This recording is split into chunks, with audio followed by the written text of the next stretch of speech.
dele já me irrita. Aí eu já não quero mais brincar. É igual a risada do cachorro. Eu queria ter o poder do clique, botar o Vascão em 2025. Cuidado que ele fica acelerando só a parte boa da vida. É isso. É melhor Depois não. você se arrepende. Hoje tem estreia do Flamengo na Libertadores contra o Milionários na altitude. Estreia do Flamengo. Cadê? Eu tô na Libertadores, eu vou usar também esse presente vai aí. também? Eu uso bastante. Eu cerco o cabelo todo dia. Será que o retrospecto do rubro-negro nas altitudes tem sido bom? O Flavinic mostra pra gente. Fala, Flavinho. Chegou a hora de encarar um adversário historicamente difícil, a altitude. Se o sorteio não colocou um clube de tradição no caminho do Flamengo, o retrospecto mostra que o Milionários, rival da estreia, e o Bolívar, no dia 24, jogam em cidades onde o time tem mais dificuldade. O primeiro desafio é em Bogotá, a 2.640 metros. Depois, a situação piora, já que La Paz, sede do Bolívar, está a 3.640 metros. Até o Zico confessou que sofria jogando nas alturas. O Flamengo só conseguiu vencer 4 partidas oficiais de 14 acima dos 2.500 metros.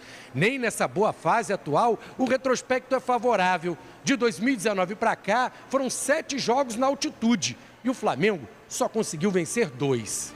Uma delas foi exatamente no ano mágico do Flamengo. Ainda com Abel Braga no comando, o time também estreou na altitude. Venceu o San José por 1-0. Gol do Gabigol nos 3.700 metros de Oruro, na Bolívia. Vale lembrar que a vitória veio muito por causa da ótima atuação do goleiro Diego Alves. E alguns jogadores chegaram a usar cilindros de oxigênio no vestiário. A outra vitória foi em 2021, com Rogério Ceni de técnico. O Flamengo venceu a LDU por 3-2 nos 2.850 metros de Quito, no Equador, pela fase de grupos. Nos outros 5 jogos nesse período, foram 4 derrotas e 1 empate. O pior revés foi em 2020. Sob o comando de Domenech Torrent, o Flamengo foi goleado por 5-0 pelo Independente Del Valle, em Quito, na pior derrota do clube na história da Libertadores. Mas esse retrospecto não abala a confiança do torcedor rubro-negro em uma vitória nesta terça-feira. Eu já estou me preparando para ir para Montevidéu ao final, entendeu? O Flamengo, não vejo adversário para o Flamengo nesse momento. O Flamengo tem que jogar a Champions League. Dá para superar a altitude. Flamengo 2-0 amanhã com certeza. Acho que hoje o time está bem preparado. Lógico que vai ter dificuldade, mas eu acredito no trabalho que o Tite está fazendo, a comissão técnica, acho que vai conseguir sim. E vai fazer bonito e a gente vai arrebentar amanhã na Libertadores. Pode ter certeza que amanhã a gente vai ganhar aí. E o placar, qual vai ser o placar, gente? 3-0, é 3-0.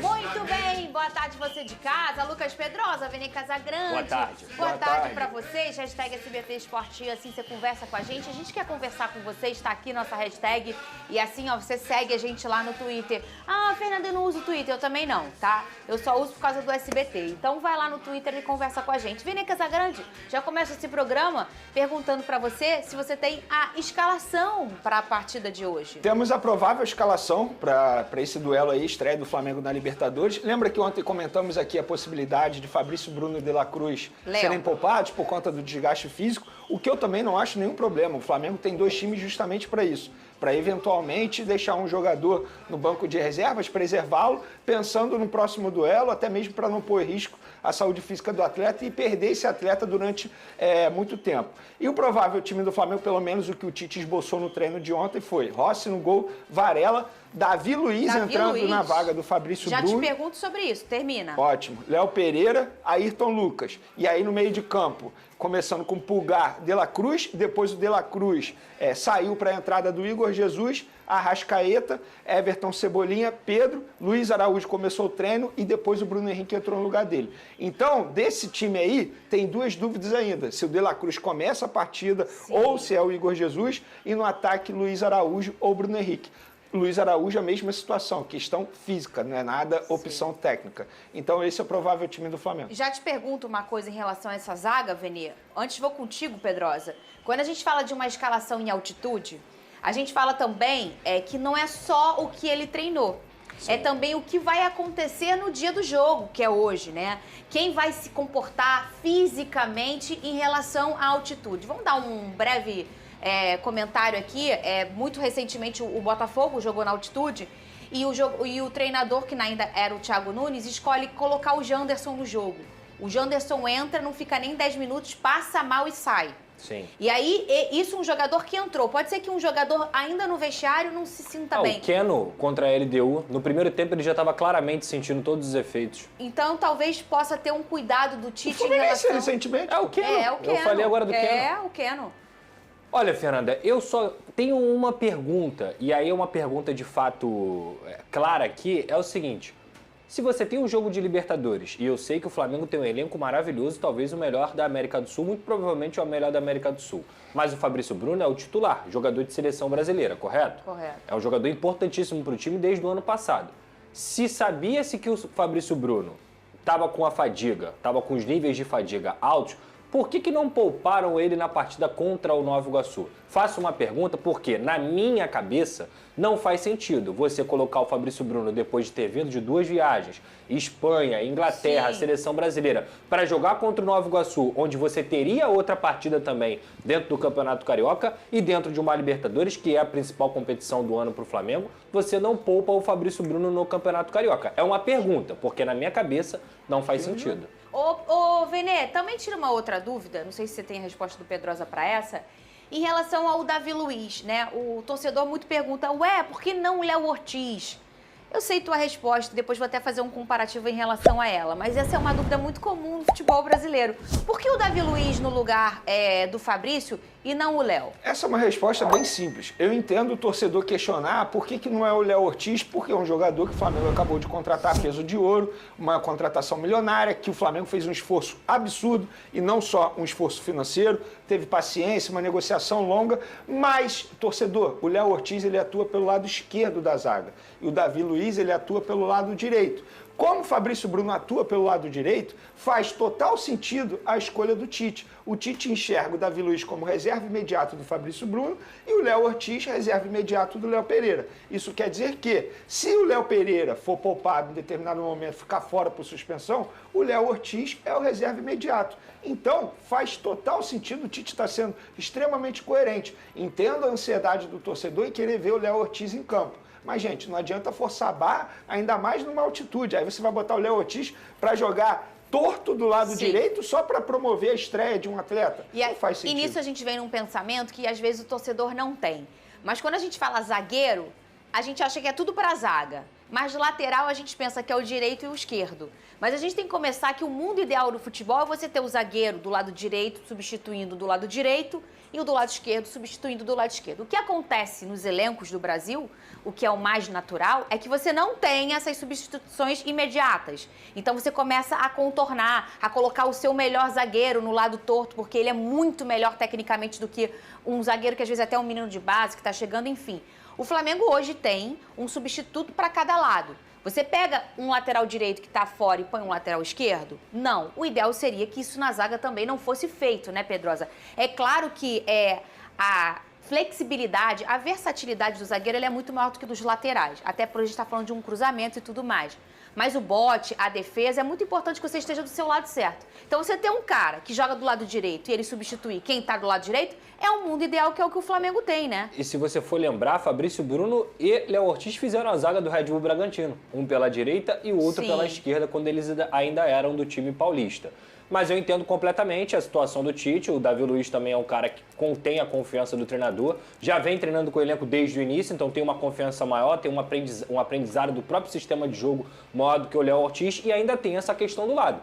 Muitas vezes você vai ver um zagueiro que joga pelo lado direito desempenhando maravilhosamente bem e se você fizer Isso aqui com ele não vai conseguir jogar bem, porque o domínio é diferente, a forma como você enxerga o seu companheiro é diferente, a forma na hora de dar um passe para frente é diferente. Então, jogar torto nunca é o ideal para o jogador, Sim. a não ser aqueles caras que têm uma facilidade muito grande de cortar com o pé direito para puxar, mas aí são os caras mais lá da frente, que é uma coisa que virou muito normal, que é o ponta de pé invertido. O próprio Davi Luiz, quando ele atuou do lado esquerdo, torto, ele não foi muito bem no Flamengo.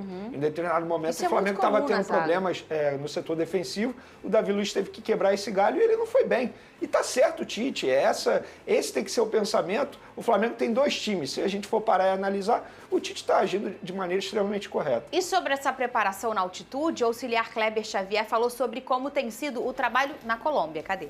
A gente sempre faz, antes dos jogos, os 2 últimos dias, no caso aqui o último dia, o trabalho estratégico de bola parada ofensiva e defensiva, de movimentos ofensivos e defensivos, e já serve também para sentir. Aqui a bola é mais rápida, né? A velocidade muda, então os jogadores puderam sentir, mas não mudamos nada em relação a isso. Mantivemos a atenção, a estratégia, pensando no que o adversário tem de potencial, de qualidade, e o que a gente pode explorar nesse sentido também. A fisiologia, os estudos dentro do futebol, porque tem esse grande desafio a gente aqui na América do Sul, que é a altitude, já tem estudos muito avançados há muitos anos. Quem quiser ler sobre a Copa de 70, a gente tem um avanço muito grande da preparação física, esses desafios na nossa linda seleção de 70. Um beijo para Gerson Canhotinha de Ouro. E, Venê, o Flamengo fez para esse jogo a logística, o que é a chamada ideal, a mais difícil, porque é mais caro, né? Você ter o horário certinho, fretar suas coisas, mas é a ideal. Como é que foi essa logística do Flamengo? Mas olha só, eu entendo que por ser mais caro, mas o Flamengo hoje tem totais condições financeiras de promover isso, a sua comissão técnica, ao seu elenco. E o Flamengo seguiu um roteiro totalmente correto, que já fazia anteriormente. Não é só a comissão técnica do Tite faz isso. Você ressaltou muito bem. Hoje a gente consegue ter um estudo muito brando sobre isso aí. Então, assim, o Flamengo fez a logística correta, indo na hora do jogo, teoricamente, assim, na hora do jogo, para a partida, para o estádio, para os atletas sofrerem o menos possível. E aí tem ajuda também. Ele está treinando no nível do mar. Treinaram no nível do mar, exatamente. Já estão lá na Colômbia. Já estão na Colômbia. Treinam no nível do mar e na hora... Horas antes do jogo. Do jogo vai para a altitude, encarar a altitude, sim. Porque no entendimento dos estudos, isso ameniza o problema, o desgaste dos atletas. Ou você chega muitos dias antes, que ninguém tem essa possibilidade. Só que essa altitude, digamos assim, é mais tranquila, né? Porque o Flamengo ainda vai enfrentar uma altitude muito maior que a contra o Bolívia, 3.600 metros. Essa altitude preocupa muito. Só que a comissão técnica do Tite... São 1.000 metros a mais. É isso aí. A comissão técnica do Tite conhece muito bem. Pela seleção brasileira, eles enfrentaram algumas vezes e o Brasil até foi bem na ocasião. E o Flamengo também tem ajuda ali de oxigênio, enfim, se algum atleta precisar. Então é uma estrutura muito boa. Claro, na hora do jogo, os jogadores vão sentir. A velocidade da bola é totalmente diferente. Então, enfim, agora é torcer para nenhum atleta sentir a parte física e não pedir para ser substituído. Ô, Pedrosa, e eu sempre falo isso aqui nesse programa há anos e anos e anos. A gente olha o desenho inicial dos times que recebem os outros na altitude, os donos da casa, né? Eles têm uma blitz de 20 minutos que são cruéis. Eles vêm pra cima e vêm numa blitz e eles cansam mesmo o adversário de forma intencional mesmo. Sim. É uma arma que eles têm. E eles têm 2 jogadores extremamente qualificados no chute de fora da área também, que é o McAllister e o Ruiz. São 2 jogadores aí de meio campo que fazem essa parte da criação, mas que são realmente o cérebro e também conseguem fazer essa finalização de fora da área, que é sempre muito utilizada na altitude. Vão ter 2 desfalques na zaga, um defensor e um lateral. Entra, inclusive, um garoto de 18 anos, o Hernandes. É um time que descansou no final de semana, diferentemente do Flamengo. Está na 9ª colocação do Campeonato Colombiano e enxerga aí na Libertadores uma chance de passar nesse grupo. Então vai ser um jogo muito complicado, estádio lotado lá onde o Flamengo vai jogar. Mas é aquilo, tecnicamente o Flamengo é o melhor time, é o melhor elenco, tem o melhor treinador, tem o maior investimento. A obrigação ela continua sendo do Flamengo. Se tem um lado bom para o Flamengo nessa história toda, embora da altitude, o estádio vai estar lotado, como o Pedrosa mencionou, só que a capacidade está menor, porque teve um show no final de semana no estádio. E aí o Milionários acabou sendo prejudicado por conta disso. Querendo ou não, é uma boa para o Flamengo, porque vai enfrentar uma torcida menor do Milionários, que é uma torcida enjoada. É muito, mas na arquibancada principalmente. Para mim, a grande dificuldade do Flamengo nesse grupo aí é a altitude, né? Não é nem os adversários. A grande dúvida é se o Flamengo vai conseguir vencer todos os jogos. Ô, Venê, qual é o confronto hoje? Hoje é um confronto que chama atenção. Qual é? Milionário contra bilionário. Meu chefe autorizou. Olha aqui, no Botafogo, falar em bilionário. Falar em bilionário. Falar em bilionário. No Botafogo, John Textor voltou a falar